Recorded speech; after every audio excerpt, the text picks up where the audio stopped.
Hello, it is the break of dawn of the new dawn. What does this mean for you and I? And won't the ANC's internal battles fast forward us into dusk? But part of the new dawn is an elite crime fighting unit set up by NDPP head Shamila Badoy, and the head of the unit, Hermione Cronje, is gunning for the kingpins. Should they run scared, as some analysts warn? Let's make sense of it all. Welcome to the PolitBureau. I'm Aldrin Sampear.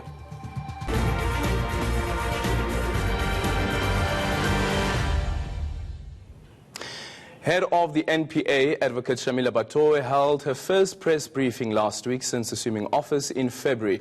As she spoke of her vision, I could not help but look at the NPA logo of Lady Justice. She has been abused and undermined so many times by the rich and powerful. But there was a sense of that in the eyes of Lady Justice, we are all equal. Hermione Cronje, the head of the new investigative directorate, said, "Our case selection criteria will ensure that we address those who planned, orchestrated and instigated the corruption of the system, and those who ultimately derived the benefit of looting the state coffers, not only those foot soldiers who are implementing their corrupt schemes."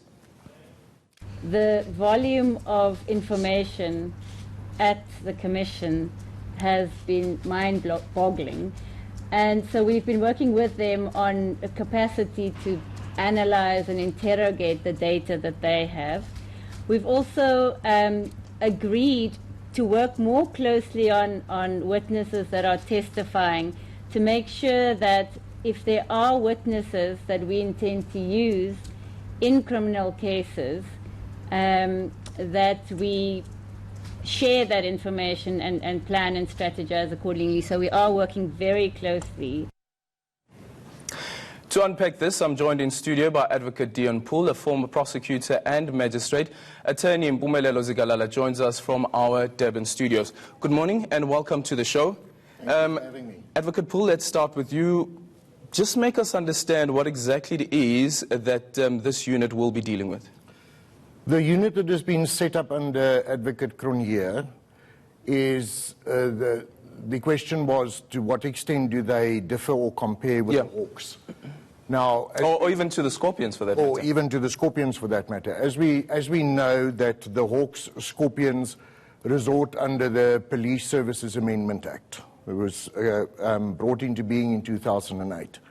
This unit under Advocate Cronje is going to be a communion between the Hawks, the SARS investigative unit, the Financial Intelligence Services Center, some international law enforcement agencies, as well as the fact that they will have the power to co-opt from the private sector the expertise that is required for purposes of prosecuting the cases that their mandate refers to. And how does this make it different from the Scorpions, for instance? Well, the Scorpions will be one of the units that will be employed under. You mean the Hawks? The Hawks will be one of the units. The Hawks will be under and the Scorpions will similarly assist in that instance. No. I think you're confusing the two. So the Scorpions have been done away with. Remember that the Scorpions were defunct after the Polokwane conference. Yeah. Yes. Sorry, I apologize. Just the confusion there. Yeah. But it's fine. Just make us understand what the difference is between the Scorpions as well as this new unit, in terms of the work that the Scorpions did before compared to what this unit is doing. Because before the Scorpions were under the NPA as well, right? Yes. Yeah. So what difference does this unit bring that the Scorpions didn't do before? Fundamentally, there, in my view, will not be a specific difference, except that in this instance, the Special Investigation Unit that is now being set up in the NPA has got a primary task to deal with the issues that have now emanated from the Zondo Commission, also the Commission in respect of the PIC, and then, of course, the Honourable Judge Nugent's investigations into SARS. So from that confluence of information, this unit is basically tasked with ensuring that prosecutions that are viable prosecutions will flow from that. Mr. Zikalala, joining us from our Durban studios, considering that this unit will be able to use services from the private sector. Do you think that it opens it up to criticism from some politicians, considering that there's been this argument and debate that's been happening around white monopoly capital, that some who may find themselves implicated and indicted by this unit could argue that they are being targeted by elements of white monopoly capital? In fact, if you're going to look at, for example, the Sampear Commission report and also other cases that have been decided by the Constitutional Court, those are the main reasons of saying you have a possibility of seeing two investigating units fighting with each other or being in conflict. And if there's no strict or guidelines which are going to say, you as an investigating part from the NPA, this is what you're going to start and do, and you from the police side, this is what you're going to start and do, you may find certain infighting within the law enforcement agencies of South Africa. And another problem that you may find, it's the manner in which they conduct their business. If you look at the NPA Act, does border on the infringement of certain constitutional rights that might be afforded to persons who are accused. So what will be important for this new investigating directorate is to make sure that they are seen to be impartial, to comply fully with the Bill of Rights that are affordable to every single citizen in South Africa, and that they do their job without fear or favor, and not seem to be apolitical, so that at the end of the day, whatever investigation report that they come up with, it will be on the basis that we are doing it because we want justice to be served, we are doing it because we want the NPA to be seen as being doing its job, and secondly, we want to see that justice is being served to all people of South Africa. And actually, I remember the former police commissioner, now late police commissioner, Jackie Silibi, making this argument as well around the Scorpions, for instance, that there are certain crimes that the Scorpions are targeting, and it would almost seem that the Scorpions are undermining SEPs, like the normal SEPs police officers who are doing investigative work as well, that they're being undermined, and that's the reason that you had that friction between SEPs as well as the Scorpions. So you reckon that that potential still lies there? The potential is still there, because if you look at the Hawks, for example, they form part of a special security forces that, even if you look at the Constitution, it is explicitly said that they're supposed to investigate. With the NPA, you're sort of creating a secondary investigative unit. However, the difference is that they've been given a specific mandate. If we saw the proclamation of saying, look at the Zondo Commission, look at the PIC commissions and other commissions, and that is where your work will start and end. However, if you look at Part A of the proclamation, it is so wide to such an extent that even when it comes to government departments, when it comes to parastatals that have not been mentioned in the commission that I've stated earlier, you may find this investigative director saying, we have a hand, we want to see what is happening over there, we have been given power by the president, and this is what we are going to do. Another part that we must look at, it is the power that they possess in terms of investigating, in terms of searching of such warrants.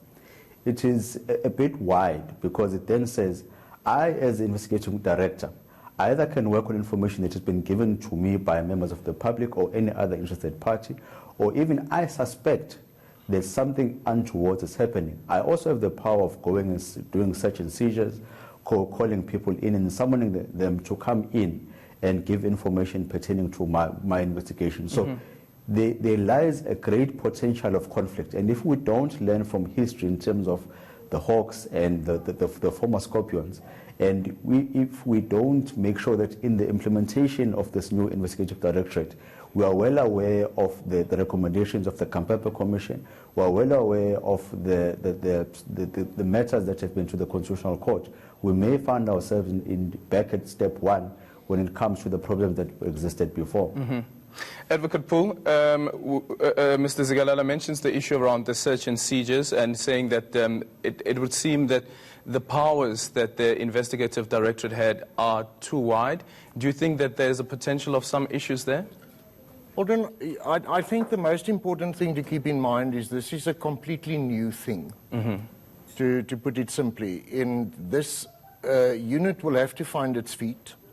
There will necessarily be certain challenges that will be raised. It's the first time that we've had this kind of a unit in South Africa in order for this kind of investigation. It is a special set of circumstances that dictates that such a unit has now been brought into being. There is no doubt in my mind that, considering what Mr. Zikalala has also said, is that there will be issues in respect of to what extent this unit can deploy what is considered to be its powers, its rights and responsibilities. Fundamentally, however, I do believe that, and looking at the proclamation, that this unit does have the ability to raise a hurricane that can strip the corrupt bare. Yeah. And it just needs to be employed in the correct manner. But it has to find its feet. There are going to be growing pains. And I think that Advocate Cronje, as well as the National Director of Public Prosecutions, is well aware of where the challenges might lie. And they can prepare themselves accordingly. And would you think that her experience, Advocate Cronje's experience with regards to the asset forfeiture unit, that could assist? Asset forfeiture, of course, is one of the most important, or not the most important, but one of the very important components of this whole manner of investigating and prosecuting these specific crimes. And you've got to see it in light of the fact that we are dealing with the compromise of state, and we are dealing with the compromise of state resources. Now, Advocate Cronje's got a background in asset forfeiture. Yeah. I'm under correction, but I think she was head of the asset forfeiture in the Western Cape. So she's very well versed in respect of the Prevention of Organised Crime Act and the provisions of that act. If those applications are properly prepared and they are brought to court, there's very little wiggle room. They are solid. It is, in my view, it's a piece of legislation that works extremely well. And it's very important in this instance that that is done properly, because it has to do with funds, and it has to do with the repatriation of those funds back into the fiscus where they belong. Yeah. Mr. Zikalala, here's the other thing, is that when this unit is focusing on the State Capture Commission of Inquiry, one of the issues that have been raised, of course, by Advocate Cronje as well, is that we are not just going for the foot soldiers, but we're going for the kingpins as well, because there's been a lot of complaints that it is almost, it almost seems that it's the administrators always who are thrown under the bus, but not the heads of these various departments, for instance. Do you think that there could potentially lie an issue, and also take into consideration what former President Jacob Zuma said outside the Pietermaritzburg court, that they can't find anything on me? Well, what's going to matter is that the manner of investigating is a bit different. And again, if the new investigative directorate is going to say, let me work together with the Hawks, we're all fighting a common enemy, which is corruption, and all the other listed offences as stated in the proclamation, and say, let us investigate jointly.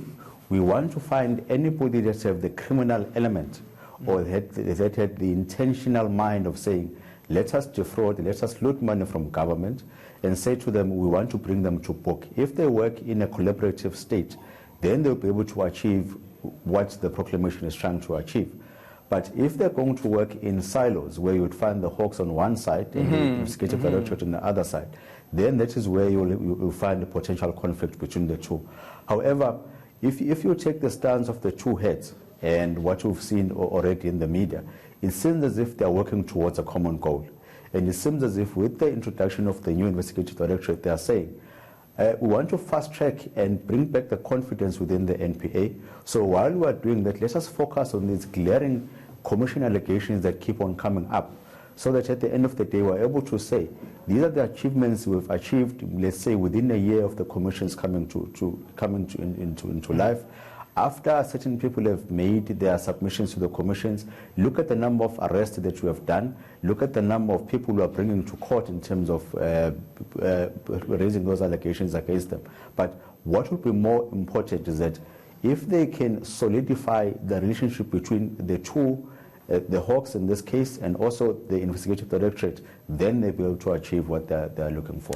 Final question. Do you think that this unit, Mr. Zikalala, could be, or let me ask it this way, is it possible to protect this unit from any political interference whatsoever? I think that can only be tested once the investigations of the unit actually go to court. Because what will also be important is the methodology that has been used in the investigation. Again, the manner of investigation will be super important, because if it shows that it tried by all means to comply with the Bill of Rights and any other constitutional or other legislative provision that seeks to protect the interest of the accused or the rights of the accused, then it would present itself as a unit that says, all that we want to do is to deal with corruption and other associated activities. We are not there to target any political heads.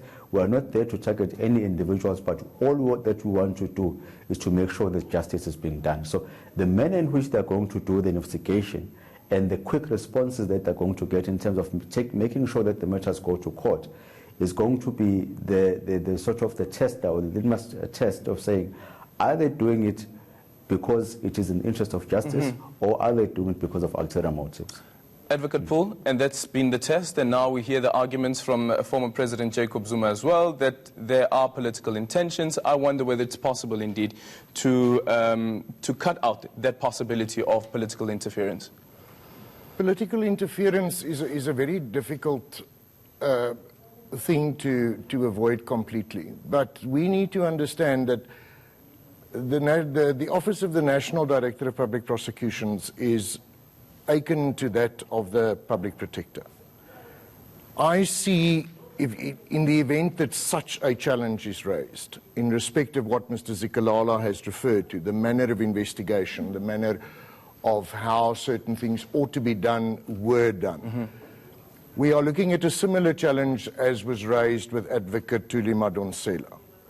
The fact of the matter remains is Shamila Batoy's office is completely independent. The Constitution guarantees her independence, the National Prosecuting Authority directs her independence, and that is where she ought to stand and stand fast in respect of that. She's definitely going to have a few sleepless nights coming, but we must ensure that the public as a whole needs to support this this mechanism that has been put in place, because it is extremely important. The duty that lies with all such institutions, and even with the basic component of law, the administration of justice, is to ensure that the most vulnerable in our societies are protected. Okay, thank you so much, Advocate Dion Poole, as well as Mpumelelo Zikalala, speaking about the new investigative directorate that was announced by the NPA. After the break, what should we expect during the new dawn that had a one-year head start?